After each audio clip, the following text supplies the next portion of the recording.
Hello everyone. Today I would like to point you to something that is already happening within yourselves right now.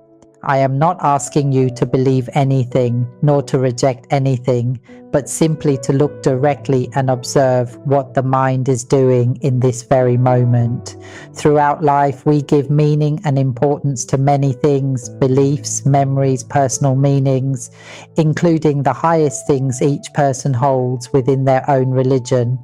But have you ever noticed that whenever there is thinking and whenever meaning and value are being assigned to something, that itself is not the mind, but merely an activity of the mind, mental formations stirring, conditioning, and moving in order to learn. Everything we give meaning and value to in life arises from memory, recognition, and the conditioning activity of the mind. If we observe carefully, we will see that whenever there is thinking and the assigning of meaning to something, there is simultaneously the activity of thinking, remembering, and constructing meaning occurring at the same time. If this is clearly seen, it becomes obvious that these are merely conditioned activities, mental formations, not the mind itself. The point is that right now, in this very moment, we are thinking and assigning meaning to what is being thought about.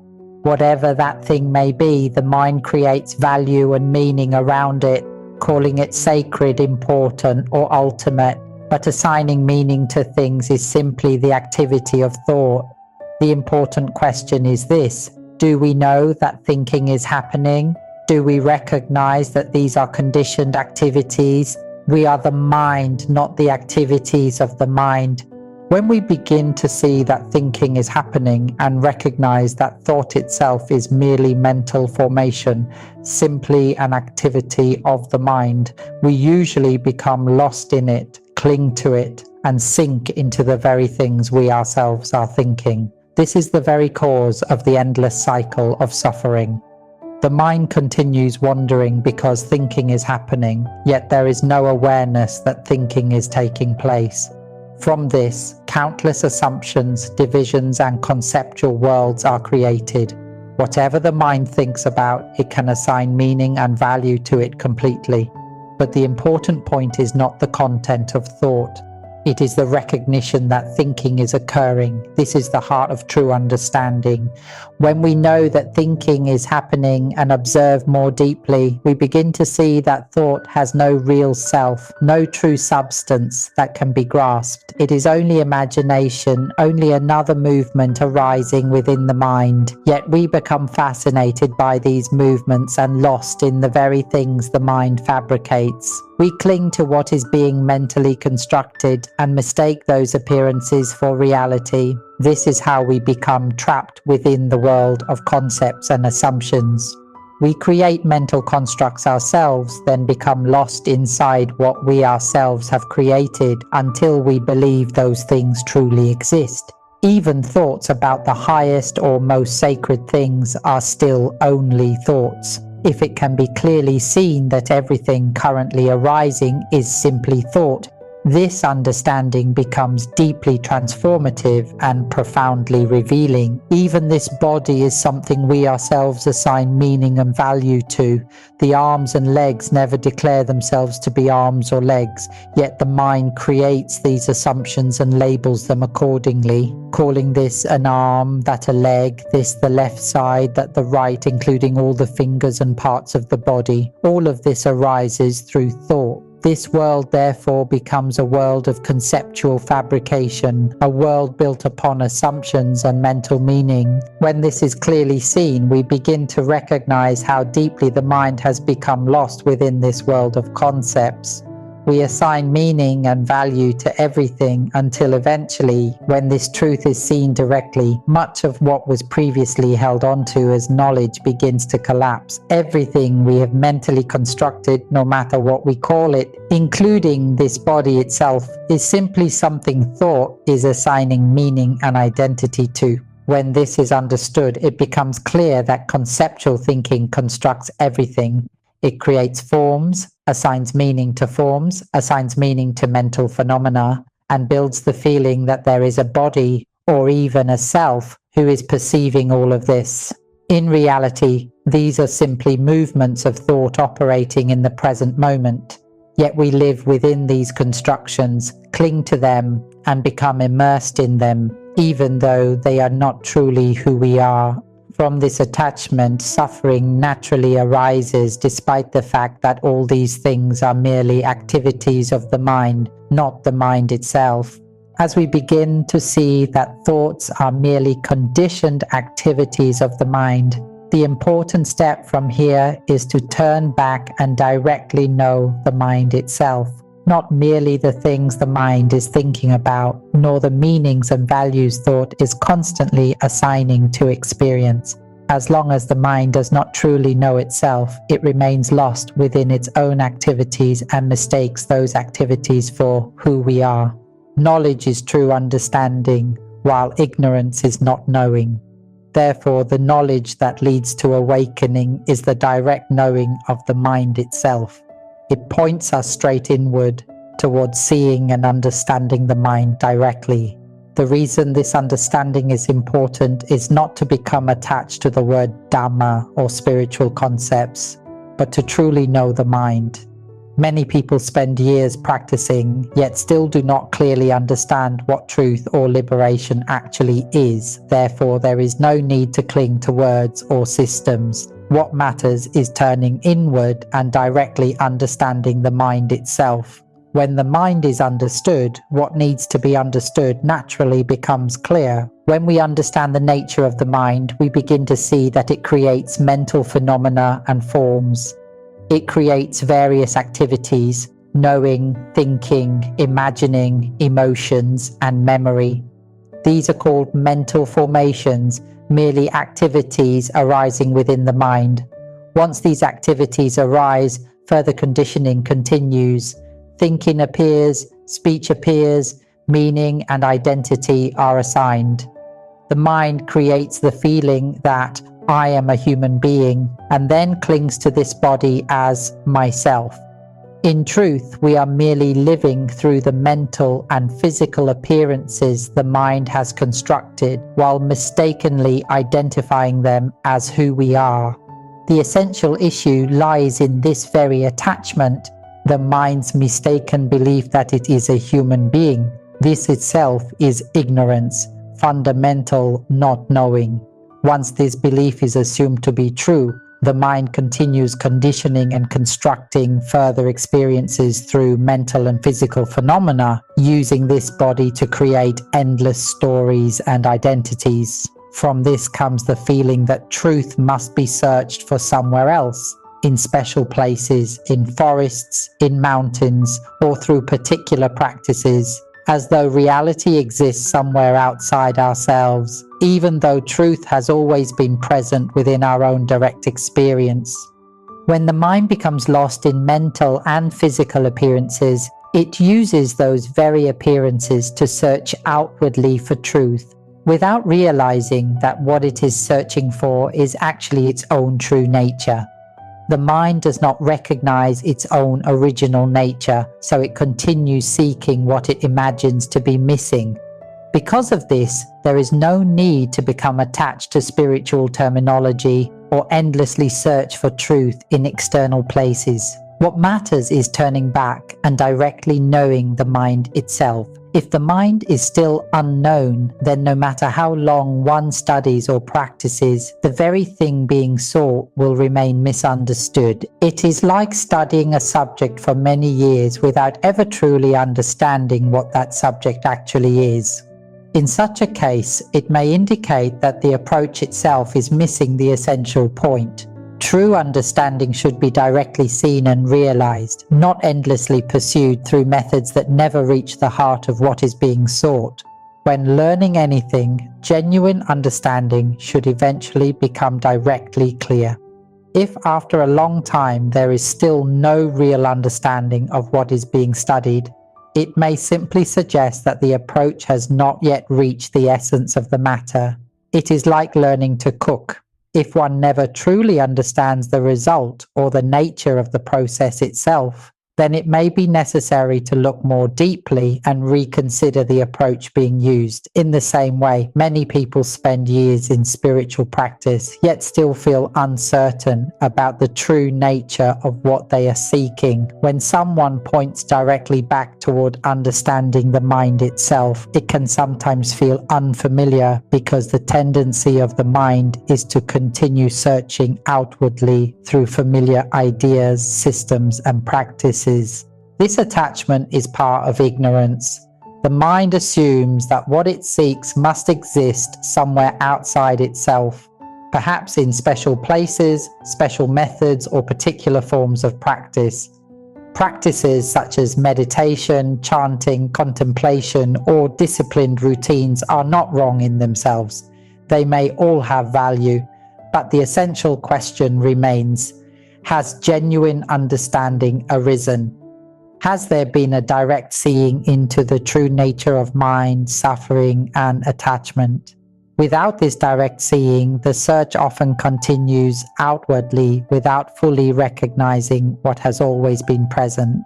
Therefore, what matters most is not blind rejection or blind acceptance of any method, but honest observation of one's own experience. If a practice leads to deeper clarity, understanding, and freedom from attachment, then it serves its purpose. But if the mind continues repeating the same patterns without truly understanding itself, then it may be important to pause, reflect deeply, and ask whether the essence of what is being sought has actually been directly seen. If it is already clear that what we are doing does not truly lead to the destination we seek, then continuing indefinitely in the same way will not fundamentally change the result. It is similar to studying somewhere for many years while still feeling that the essential understanding has not yet been reached. At some point, it becomes natural to honestly reflect on whether the approach itself is truly leading toward direct understanding. This is not something complicated. It is a simple principle that can be understood through straightforward observation. When we look carefully and honestly, we begin to see that remaining with something solely out of attachment is different from remaining with clear understanding. The same applies to spiritual practice. If much time has passed, yet there is still no direct insight into the truth being sought, it becomes important to quietly ask ourselves whether the practice is truly revealing reality as it is, or whether the mind has simply become attached to repeating familiar patterns and methods. It is like running a business. In the beginning, the outcome may not yet be clear. But after enough time has passed, if the same difficulties continue repeating themselves, naturally there comes a moment for reflection and reevaluation. The important point is not judgment or rejection, but honest seeing. When results become visible, does the mind still cling out of fear, habit, or attachment? If attachment continues even when truth is already revealing itself, then that attachment itself becomes something that must be clearly understood and carefully observed. A wise person, when clearly seeing that something is not leading toward the intended result, is willing to honestly acknowledge this and remain open to change. It is similar to running a business. If after a long period there is still continual loss and no real progress, naturally there comes a point where reevaluation becomes necessary.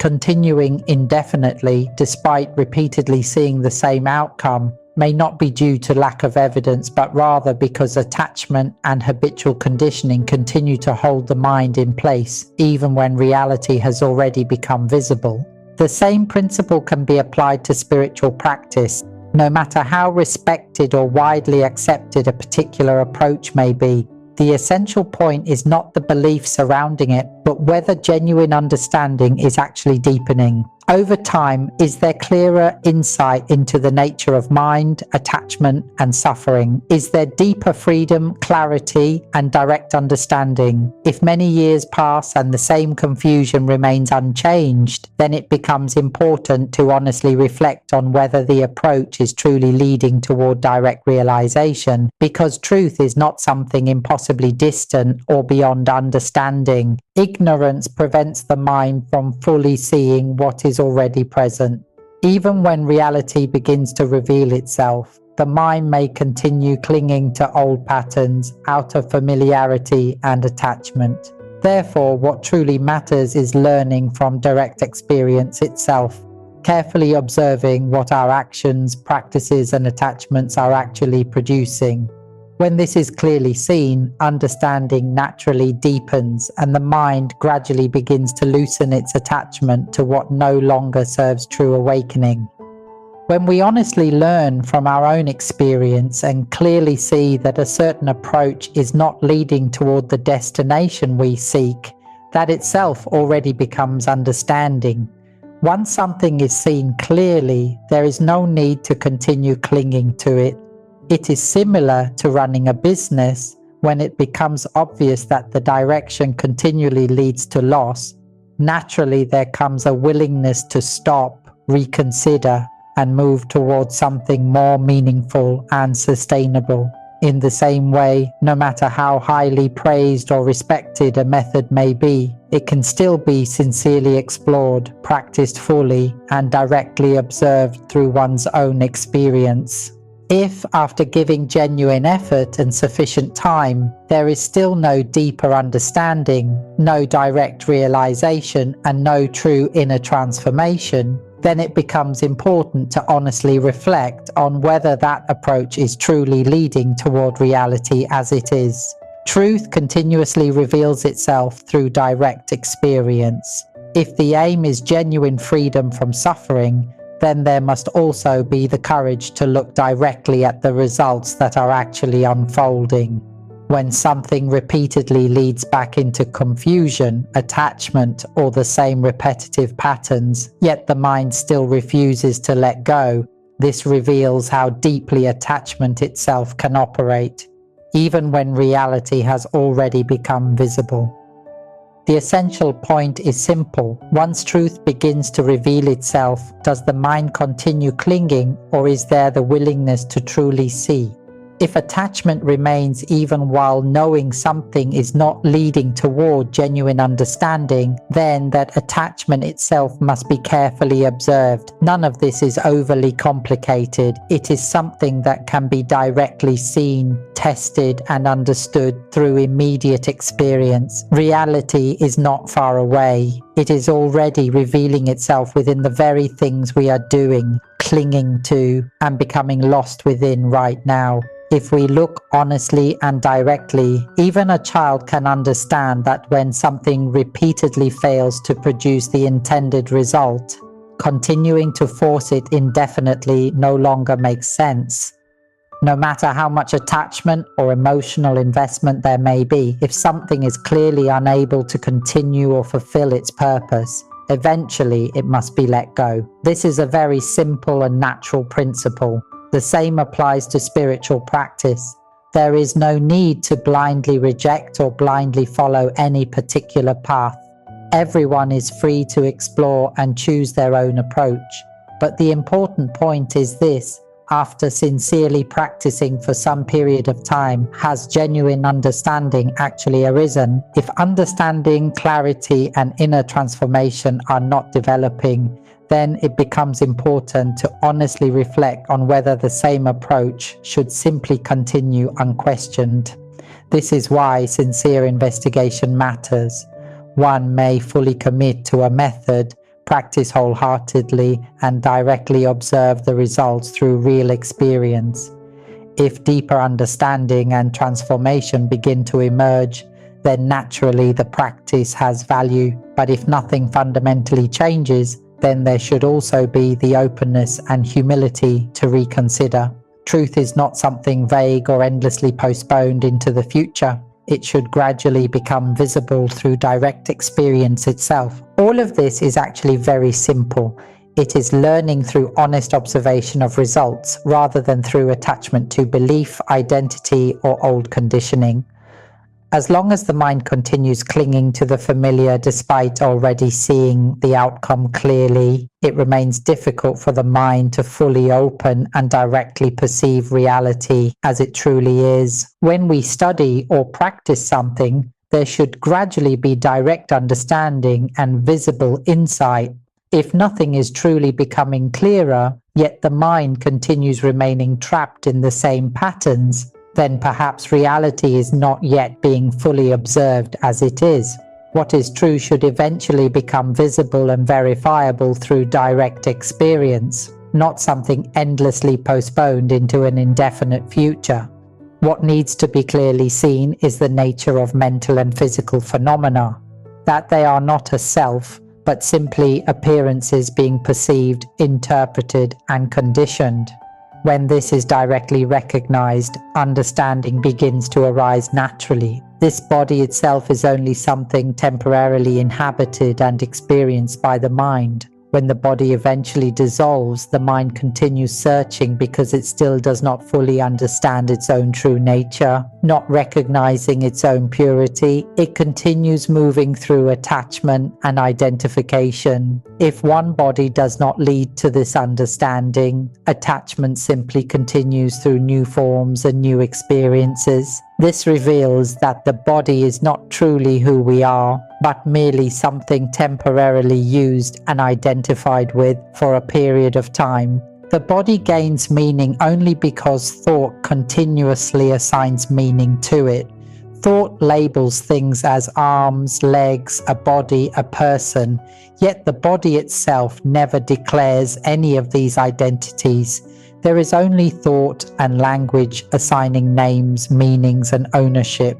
When this is clearly seen, it becomes obvious that everything identified as self arises from the mind's habit of assigning meaning and identity through thought.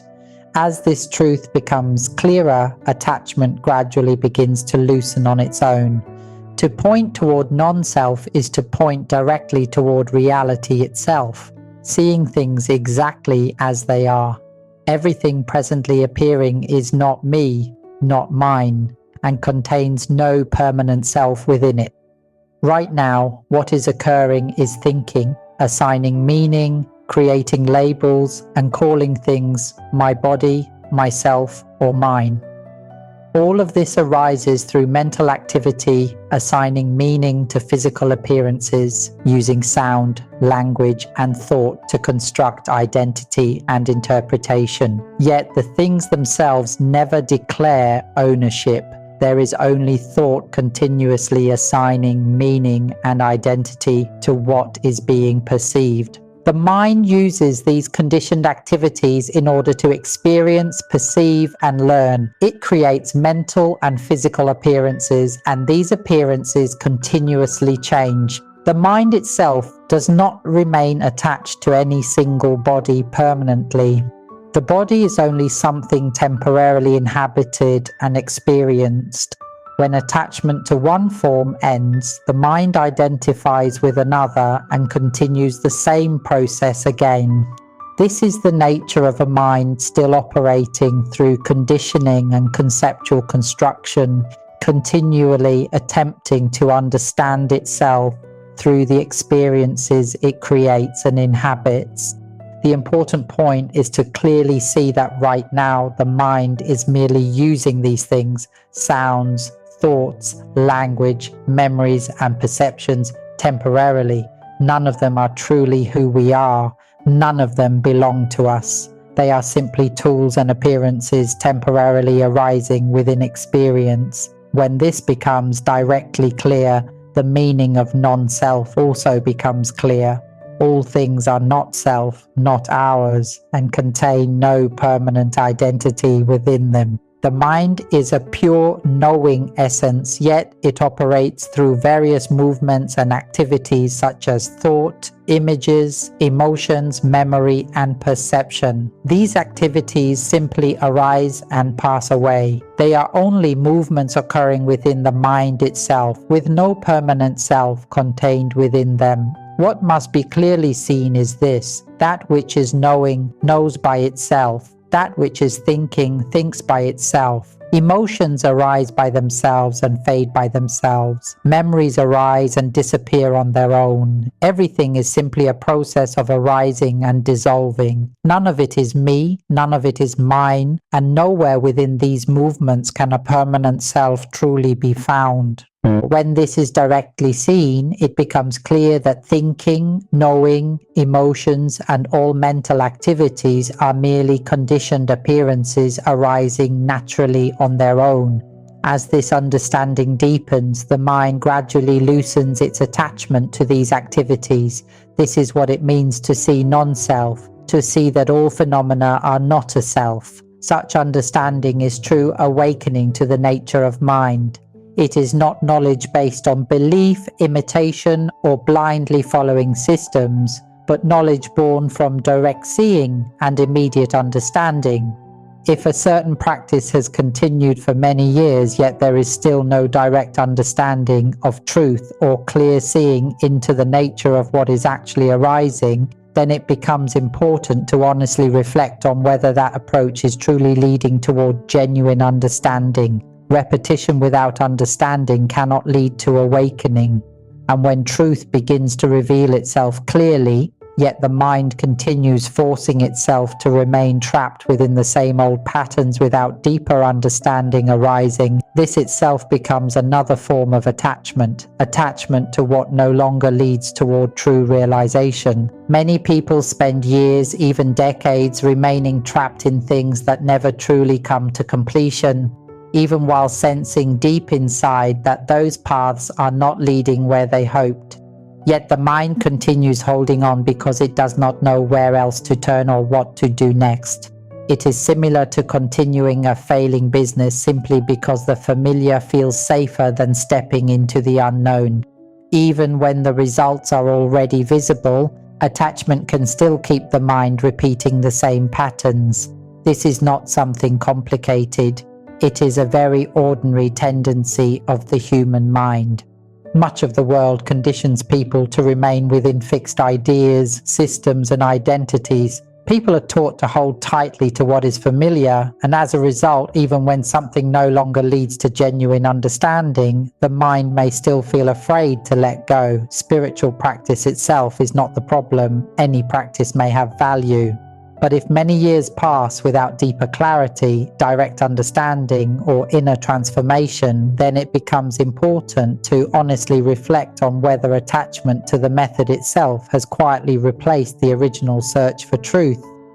When the mind becomes trapped inside rigid frameworks, it can become difficult to directly see reality beyond those conditioned structures. Even when truth begins revealing itself clearly, the mind may still continue clinging to what is familiar because letting go feels uncertain.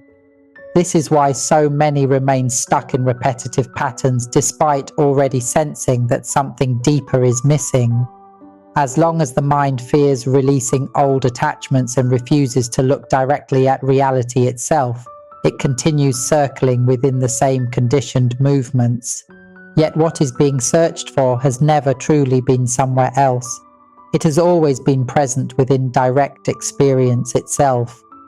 People study and practice in search of awakening, true understanding, and freedom from suffering. Therefore, if after long periods of practice there is still no deeper understanding, no direct knowing of the mind, and suffering continues in the same way, then naturally this becomes something that should be honestly reflected upon. If much time has passed and the very thing being sought still remains unclear, then there must also be the courage to look directly at reality rather than continuing merely through habit, familiarity, or attachment. I say clearly that deeply listening to truth with sincere openness can create profound inner change in a relatively short time, because what is being pointed to is not merely intellectual knowledge. It is a direct pointing back toward knowing the mind itself. This approach points toward reality within reality itself, in the way many wise teachers have always pointed, towards seeing non-self directly, seeing that mental and physical phenomena contain no permanent self, that they are not me and not mine. If these teachings resonate with you, then give yourself the opportunity to listen deeply and consistently through the teachings shared on the Panyawi Muti channel, not merely intellectually, but through direct observation within yourself. What matters is not belief, but whether genuine understanding and inner change begin to unfold through direct experience. And if after sincerely exploring these teachings over a sustained period of time, nothing truly changes within, you are always welcome to reach out and ask questions directly. Whatever thoughts arise, let them arise. There is no need to cling to them. Whether awareness notices them immediately or not does not matter. Simply observe that thinking happens by itself, knowing happens by itself, and conditioning happens by itself. These movements continuously reveal the truth of non-self, and when it becomes directly clear that what is arising is not self, not ours, and contains no permanent identity within mental and physical phenomena, this is genuine awakening to truth, the essence of directly knowing the mind. Truth is not far away. It is revealing itself within every experience unfolding right now. But the mind has become so accustomed to looking outward that it forgets to turn inward and observe what is actually happening within direct experience itself.